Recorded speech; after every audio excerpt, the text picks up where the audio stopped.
yang pindah atau GD yang pindah, dan kalau pindah antara kedua tim itu kemana pindahnya. Tapi sebelum kita bakal berspekulasi mereka pindah kemana, kita bakal langsung menuju ke game pertama kita. Ini dia E-Wrangle. Game pertama untuk GD tentunya, dan pesawat sudah mulai mengudara. Flight pad kalau kita sedikit nerka-nerka ini dari arah sekitar Milta Power menuju ke bagian atas. Ternyata tadi gue kira karena Gergopol, tapi ternyata lebih atas lagi menuju ke bagian shooting range. Sudah cukup banyak harusnya untuk tim yang punya drop zone di awal-awal di ujung dari flight padnya ketika mereka sudah dibolehkan untuk turun. Stalwart, oh nggak main ya mereka. Berarti Novonya kosong. GD bisa aja ambil Milta, bisa aja ambil Novo. Tapi GD turun dengan begitu cepat. Mereka sepertinya bakal mengamankan dan punya drop zone untuk di arah Milta kah? Ini Milta sih. Novo deh kayak. Milta. Milta. Apakah air tuh, Satar? Salah warna nyampur. Warnanya yang oranye, Pak. Warnanya yang oranye. Maaf bukan ya guys yang ya. ungu. Karena biasa kalau kita lihat GD ungu kayaknya di PMPL saya deh. Enggak, bukan di PMPL saya, bukan warna was, kan logo kalau di saya sama Dindo. Oh iya benar. Ini warna ya. Ini warna, oke. Ternyata mereka bermain di arah sekitar Milta Power. Mereka berarti ngambil mini Milta dan juga ngambil bagian Miltanya ya? Mini Miltanya enggak, sorry, diisi mini oleh Milta Power. TJB. Oh iya. Mereka cuma ngambil tuh dari area TJB split 2, Milta Power, Lipovka. GD itu cuma ngambil kendaraan tuh di pinggir-pinggir dari Sutete kalau salah itu ya? Iya, agak sedikit. Sutete kan di ujung Milta tuh, berarti dia agak sedikit Kanan ke bagian lagi. bawahnya lah. Pantai-pantai Di bawahnya mini Milta Power. Mini Milta Power. Sebutannya makin ya. banyak. Nah, intinya di Intinya daerah situ ya. Kalian lihat ya, GD mengambil mobil di situ guys ya. Ada Satar tadi dan kayaknya nggak ada yang bentrok. Nggak ada. Oh, tetap Yesnaya tetap bentrok. Iya, saya pasti bentrok. Kayak mereka Yesnaya pasti dua-duanya itu dari awalnya pukul-pukulan, lama-lama mereka tuh kayak ya udah lu tetangga gua. Oke. Kita looting sini, lu looting situ, lu jangan lewatin sini, gua nggak lewatin situ. Dari jual mahal jadi sayang. Itulah biasanya Itulah ya. prosesnya. Betul. Awalnya itu di chat cuma dijawabnya YG, lama-lama dijawab. Lama-lama jadi Dibalas. panjang. Ya. Yang tadinya di chat duluan terus jadi ngechat duluan sekarang. Nah, Ya. itu dia. Itu namanya sebuah proses ya guys ya. Kalau kita lihat di arah lain, Fredo tidak ingin mengambil sebuah resiko. Drop zone-nya agak sedikit dempet tadi dengan satu tim, tapi Fredo membiarkan baginya diambil, sementara dia bakal lebih objektif lagi untuk menuju ke teman-temannya. Regroup seperti yang bakal mereka mainkan, agak sedikit turun temponya, dan ini dia MS Konburi dan juga DRS yang punya drop zone di arah Yesnaya. Tapi dari tim DRS dan MSC yang kayak kita sebut tadi pas, mereka tuh udah lebih harmonis lah mereka ya. Lebih harmonis. Mereka saling menghargai sebagai tetangga. Mereka paling nggak tahu batasannya lah ya. Sebagai tetangga kita tidak boleh merebut lahan-lahan sebelah ya. Harus saling menghargai. Saling menghargai. Soalnya nggak boleh, tetangga masa gitu perang-perangan, jangan. Jangan. Harus menjaga solidaritas dulu, harus rukun tetangga dulu. Terlepas dari udah di luar ya udah. Di luar Yesnaya mereka bakal pecah gitu. Tapi itu yang kita harus contohi juga. Kenapa Respect satu dengan lainnya. Nah, teman-teman di rumah tentu kita mendukung juga tim-tim dari Indonesia, tapi kita harus respect dengan tetangga-tetangga kita karena ini semua tim Asia loh. Betul. Ini tim-tim semua yang berasal dari region East, kita harus saling respect. Ya pasti kita ngedukung tim Indonesia. Karena ujungnya ketika misalkan nih, kita lagi mendukung Indonesia banget gitu kan. Kita Indo Pride nih. Indo Pride-nya misalnya amit-amit tusun. Berarti yang kita dukung selanjutnya adalah Sea Pride. Sea Pride. Dari Sea Pride misal nanti udah masuk di Global. grand finalnya PMGC gitu kan. Ya yang kita dukung ya East Pride. Karena itu region kita gitu kan. Yoi. Baik lagi, respect itu wajib juga. Dan tentu kita juga pengen yang dihargai sama netizen dengan fans-fans tim luar juga. Betul. Alangkah indahnya saling respect semua. Harusnya seperti itu yang diharapkan ya, jangan cuma nge-spam emot badut doang ya kalau kata Agus. badut. Harus saling respect, harus saling ngedukung juga karena semuanya ingin juara. Tidak hanya 1-2 tim yang pengen juara, tapi semua tim ingin juara dan tidak ada tim yang mau kalah. Mungkin pas orang-orang yang cuma spam-spam emot-emot badut-badut doang, itu mereka melampiaskan. Oh, karena mereka nggak bisa sampai di titik ini. Bukan. Karena apa? Mereka hanya menghibur orang lain juga. Gua tahu lu lagi nge-filter kata-kata kan. Takutnya kata-kata yang keluar terlalu out frame gitu. Mereka itu ya mungkin menghibur diri dengan spam badut karena mereka di real life-nya itu hanya di hiburan bagi orang lain. Oke. Jadi badut yang spam badut. Wadaw. Itu bahasa kasarnya. Itu bahasa agak kasar. Itu pas saya ngomong guys. Gue hanya ngomong menghibur orang lain. Oke, sudah harus kita luruskan karena sudah masuk menit 4 hampir menuju ke menit yang ke-5. So, back to the beat. Back to the bed. Back to the bed. Ya, kita lihat nih dari King yang kayaknya King cuma bermain di weekdays nggak sih? Karena super weekend yang main QC. Iya bener ya, gue Iya ingat kan? ya. Mungkin mungkin ya Pas, karena kan Super Weekend tuh, apalagi di Super Weekend pertama, itu kan ibaratnya ada bonus point lah di awal-awal ya Oke. buat tim-tim yang masuk. Mungkin mereka sambil nyoba, sambil memantapkan juga, kasih pengalaman gitu kan. Dan sebenarnya ya, kalau gue lihat format sekarang Pas, dengan adanya weekdays, Super Weekend, itu malah jujur, gue lebih takut weekdays. Gue kalau jadi pemain, gue jadi player, gue lebih takut jauh sama weekdays ketimbang Super Weekend. Why? Karena di weekdays itu lu cuma punya 8 game. Oke. Dengan tim yang berubah-berubah terus untuk lolos ke Super Weekend. Sedangkan di Super Weekend lu punya 15 game dengan tim yang sama dengan ada tim yang nggak nambah poin. Iya. Jadi, meskipun ya Super Weekend kan bilangnya wah ini paling penting nih buat lolos ke buat lolos ke Grand Final. Tapi Tapi lo harus ngelewatin step weekdays ini dulu kan? Dan weekdays menurut gue jauh lebih sulit karena timnya itu putar-putar yang berarti gameplaynya ada yang lebih random lah ya. Dan juga jumlah gamenya lebih dikit. Dan mungkin buat tim-tim yang ibaratnya punya keahlian map, itu ada satu map yang selalu hilang tiap minggu. Oke. Minggu ini kan Miramar lagi hilang nih. Benar. Jadi buat tim-tim misalnya mereka jagonya Miramar, kurangnya di Sunhawk, minggu ini bakal jadi minggu yang sangat sulit bagi mereka. Udah cuma 8 game, gak ada map andalan gue gitu kan. Tapi harusnya ya kalau lo ngomongin kayak beberapa tim yang diuntungkan dengan adanya map yang dimainkan ataupun ada beberapa tim yang dirugikan karena mapnya nggak bermain untuk di weekdays yang sekarang. Gua rasa buat BTR harusnya mereka bisa perform lebih maksimal loh karena persentase hasil mereka di Sanhok itu lebih bagus. Iya. Banyak yang bilang kayak gitu. Gue setuju dan pernah ada datanya apalagi zaman PMCO zaman dulu Iya, banget ya. benar. Mereka itu sampai dibilang King of Sunhawk karena poin mereka itu paling tinggi selama di PMCO main Sunhawk. Tapi ya tentu kita ngomong 2 tahun lalu, kita ngomong sekarang. Ya, Itu nggak bisa dijadiin compare yang nggak bisa. 1-1 sih. Levelnya udah berbeda total. Dari perhitungan poinnya beda. Betul. Dari peraturannya pun beda. Betul. Sekarang kan udah semi hardcore Yap. dengan perhitungan poin berbeda. Setuju gua. Dengan tim-tim lain ya ibaratnya zaman dulu tuh ya masih jauh lah levelnya. Dulu ada tim-timnya monster, ada juga tim-tim yang masih adaptasi, masih belajar. Betul. Sekarang semua itu bisa main. Iya, malah sekarang serem banget gitu. Kalau lu ngelihat dulu kayak ada mobil lewat, ya udah pasti dia bakal kenok gitu. Kalau sekarang tuh bodo amat sama orang yang di dalam mobil, tembak aja mobilnya gitu. Rame-rame itu yang berbahaya banget menurut gua untuk beberapa tim yang sering melakukan rotasi gitu. Apalagi yang rotasinya nekat kayak misal satu mobil 2 orang, satu mobil 3 orang itu bakal ngebuang pemain mereka dengan mudah kalau misalkan rotasi mereka terpotong oleh tim lain juga. Dan kali ini kita tahu dari FaZe Clan yang memainkan game pertama mereka sedikit memberikan gangguan ke arah tim Cryptix yang cukup dekat dengan mereka. Beberapa tapping fire diberikan. Ini adalah checkpoint yang memang sudah hafalan dari FaZe Clan harusnya. Tapi kalau kita saran juga dari tim CS, mereka sudah memantau ke arah rumah yang sering diisi oleh banyak tim dan sudah mulai harus berhati-hati karena lihat dari Senkai bahkan sampai tertumbangkan. Gue baru mau ngomong kendaraannya di tapping, smoke-nya itu langsung diprediksi.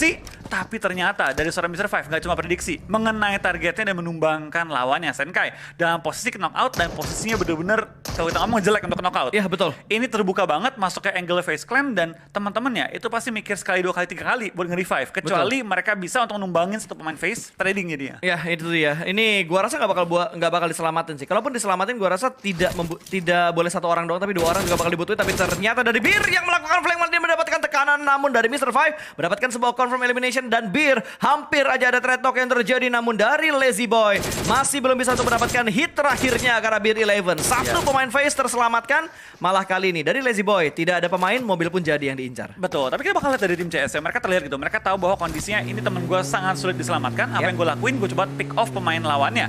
Ibaratnya 1 untuk 1 lah ya. Tapi ternyata dari CS belum bisa menumbangkan player dari FaZe, Bir bisa menutup angle, dan sekarang dari FaZe masih pelengkap dengan 4 player mereka dapetin 1 poin sekaligus juga membuat lawan-lawan satu gamenya ini sedikit lebih tidak optimal lah kondisinya. Wow, tapi lo lihat semua tim bermain di bagian center circle. Ini gua rasa di bagian circle sekarang nggak harus bergerak sekarang. Mungkin kita bakal ngelihat pergerakan yang agak ekstrim dari Infinity ataupun dari DRS yang masih berada di bagian luar zona. Kalau kita lihat Secret dengan zona kayak gini, harusnya Secret bisa sedikit mendominasi karena tadi zonanya agak ke arah utara. Iya, betul banget. Tapi sekarang ya dengan zona seperti ini, kan baru zona kedua. Zona ketiga biasa adalah gambaran di mana end game-nya akan terlihat. Oke. Ini masih banyak banget opsi loh pas. Bisa mental ke utara ke arah Ruins, bisa juga mental ke bagian Pochinki main di kota, atau bahkan bisa ke area Bukit Kentang, main di high ground low ground jadi ya.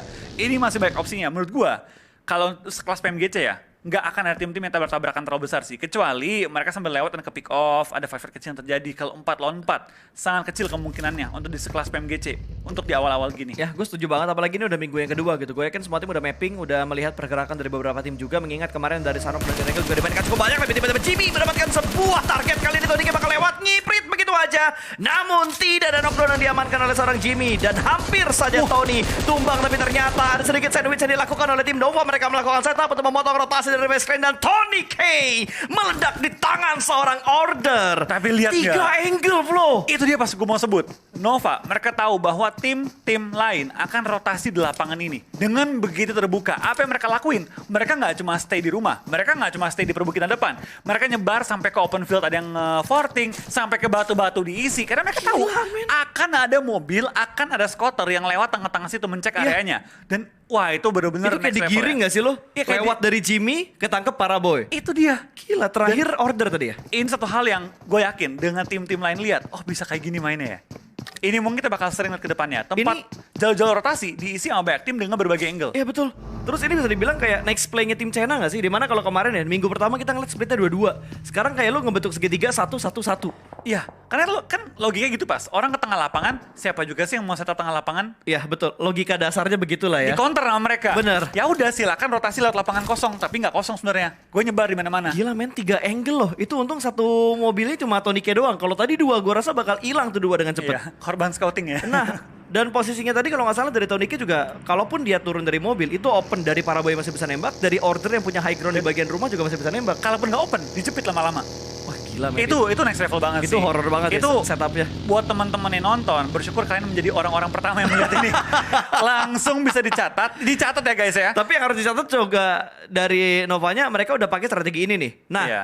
next gamenya nanti di Wrangle, ataupun ntar kalau di Super Weekend mereka melakukan hal yang sama, gue yakin semua tim udah mulai aware dengan apa yang dilakukan Iya. sama Nova sekarang. Kayak zamannya Rodviat ya pas ya. Iya. Scouting gitu kan. Sendirian gitu kan. Kita langsung ngomong ke tim Indo, kalau lu kenok, itu Rodviat. Jangan ragu bos. Tabrak aja udah rumahnya, nggak apa, dia kosong sendirian. Betul. Apalagi zaman dulu nggak ada tim player kan. Nah, zaman dulu tuh kalau kenok ya lu tahu yang lu kenokin siapa. Iya. Makanya dulu yang kita bantu sebagai caster nge-support buat tim-tim yang bermain di PMCO waktu di China ya waktu Iya. itu ya. Kita bilang, lu kenokin satu nih udah ketahuan namanya Rodviat, tabrak. Itu yang nge-backup 500 meter lebih dari Rodviat. Asal jangan late game. Ya. Pas kayak zona 1, Mid game lah, zona 2 gitu zona ya. 2, zona 3 lah, harusnya Dan- masih bisa. Dan ya itu sekarang bisa jadi juga pada Nova. Sekarang kita ngomong, wah Nova pinter banget ya. Tapi baik lagi, semua strategi ada kelebihan.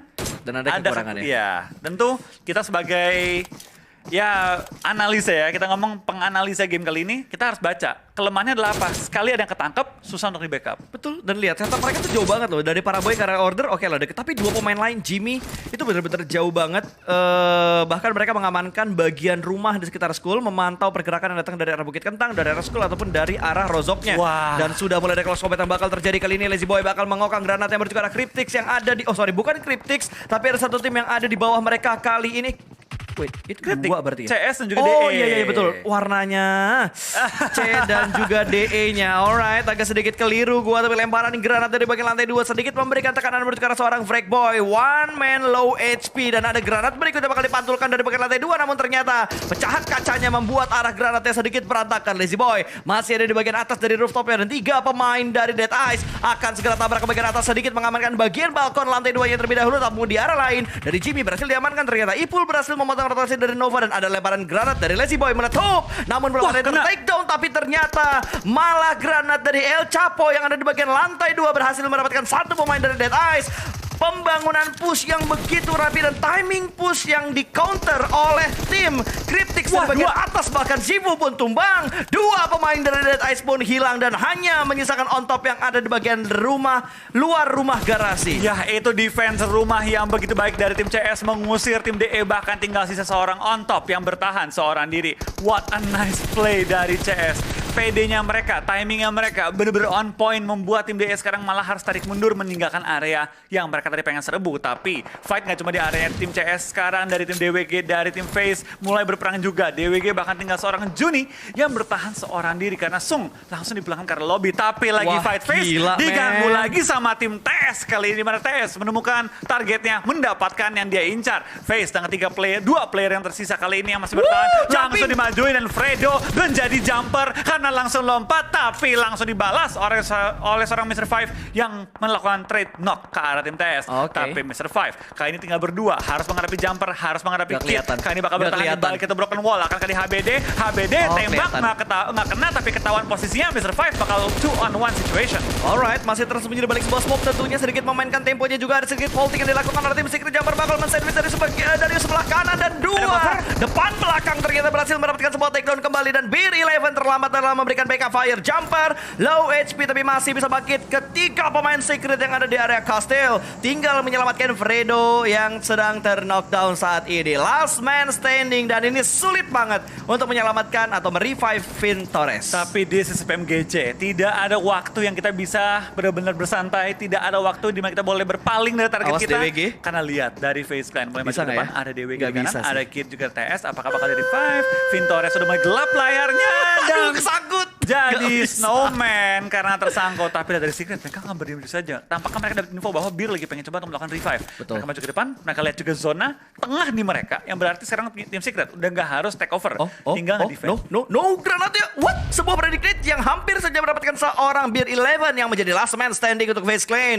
Dua pemain Secret juga sudah mulai aware, bakal menyisiri bagian bebatuan yang terlebih dahulu sebelum mereka mengamankan bagian gerejanya. Kali ini sementara Beer 11 tidak berani melakukan pick karena dia sadar yang dihadapi tidak hanya satu pemain saja, tapi tiga pemain dari tim Secret. Sudah mulai ada tim lain yang sedang melakukan rotasi, bahkan dari Lamborghini menerima damage yang begitu dalam kali ini, dan Order juga sudah mulai memberikan tekanan, dan Fredo ternyata yang berhasil membolakkan FaZe Clan menuju ke arah lobby, namun fight masih terjadi. MS Konburi bakal datang menuju ke area sekitar Win. Satu pemain Nigma berhasil mereka amankan. Fonzai mendapatkan satu elimination, dan kali ini smoke setup untuk menyelamatkan dua pemain MSC yang terknockdown, tapi di arah lain King juga berhasil diamankan. Fight terjadi di mana-mana, bro. Ipul juga berhasil mendapatkan sebuah prone shoot dan menjatuhkan seorang Paraboy. Bahkan pemburu mendapatkan pemain Nova yang lainnya. Order tersisa seorang diri, dan GD sudah mulai terpantau sedikit render dari Order, tapi tidak membahayakan seorang pemain dari tim GD. Kena dari area tim DX. Ini yang gue bilang, di PMGC kita nggak boleh bersantai, kita nggak boleh terlena, karena kiri kanan depan belakang semua ada lawan yang begitu capable untuk menok kita ketika kita terbuka. Dan dari GD sudah coba untuk nge-revive ke arah Booms,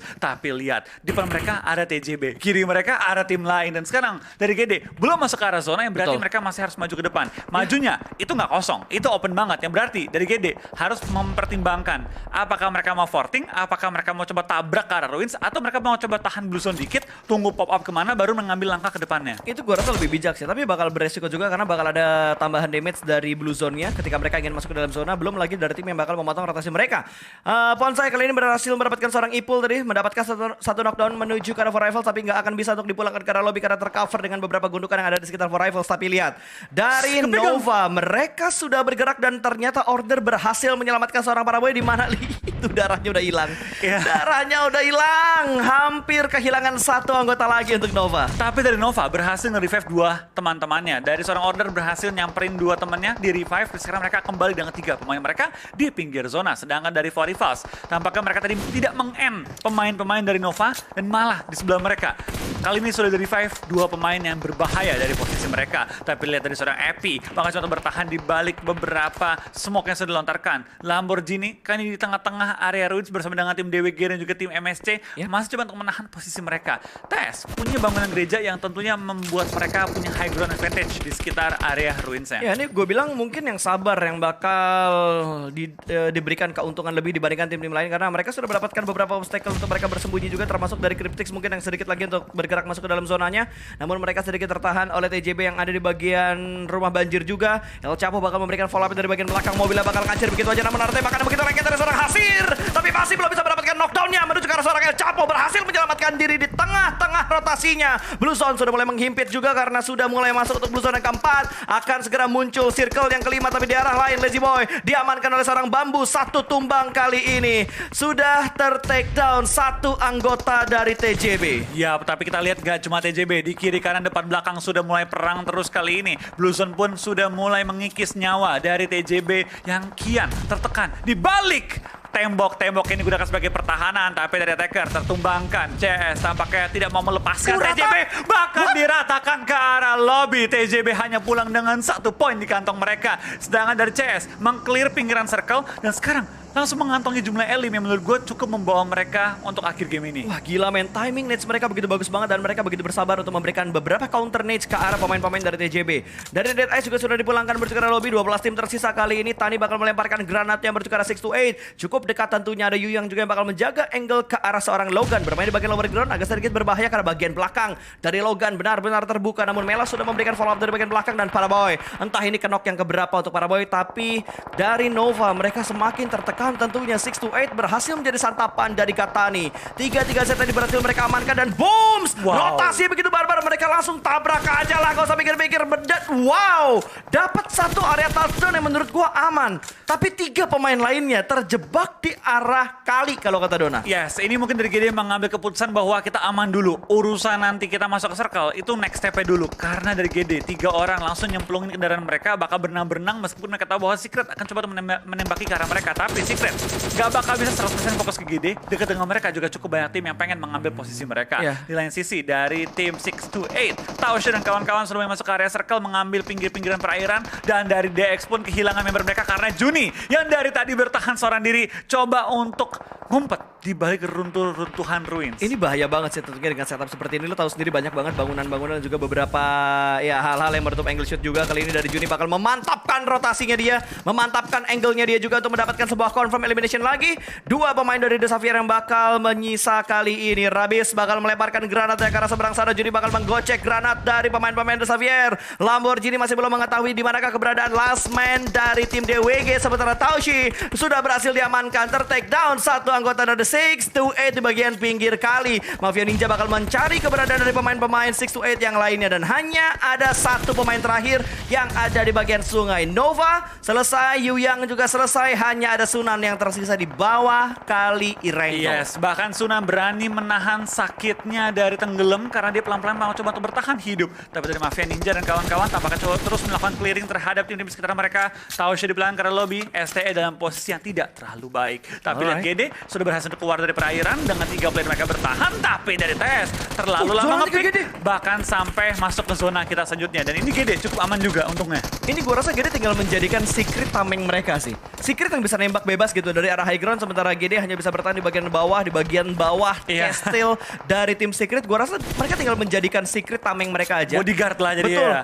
Sampai nanti mereka harus berpindah ketika masuk untuk zona yang ke-6. Tapi untuk GD, sementara kalau mereka bertahan, at least ada poin-poin yang mereka kantongin untuk game kali ini. Di lain sisi, Infinity lagi-lagi dan lagi-lagi. Mereka masuk dengan 4 player mereka ada di pinggir zona, bahkan punya kendaraan yang cukup sehat, bisa masuk untuk kali ini terobos ke bagian tengah. MS kelar. Circle dan MSC tampaknya di belakang karena lobby di posisi ke-8 membawa 4 poin eliminasi. 7 tim tersisa. Tapi GD masih bertahan dengan 2 player mereka. Ini chance bagi GD nih. Iya, ini kesempatan juga buat GD tentunya. Tapi kalau dilihat dari 7 tim dan circle ke-6, ini intensitas fight-nya benar-benar padat banget, Flo. Granat juga sudah mulai dilemparkan kali ini, di mana mereka masih ingin mempertahankan setup mereka karena mereka sedikit terganggu. Dan lihat pergerakan dari Freddy juga bakal menahan 1 anggota di bagian kiri. Dan ini kayaknya dari Forever mereka 1 orang nahan 1 tim gak sih? Iya. Pemburu nahan ke arah tim Secret. Terus tadi ada 2 pemain yang bakal menahan ke arah kanan tadi. Wah, tapi lihat dari Rico dan juga Infinity. SK Ton bakal langsung dipulangkan ke arah lobby langsung oleh Infinity. Infinity tampaknya dari game pertama gaspol terus masuk game ketiga. Bahkan sekarang mereka dengan 4 player mereka bakal coba melakukan sweeping di pinggir-pinggir zona.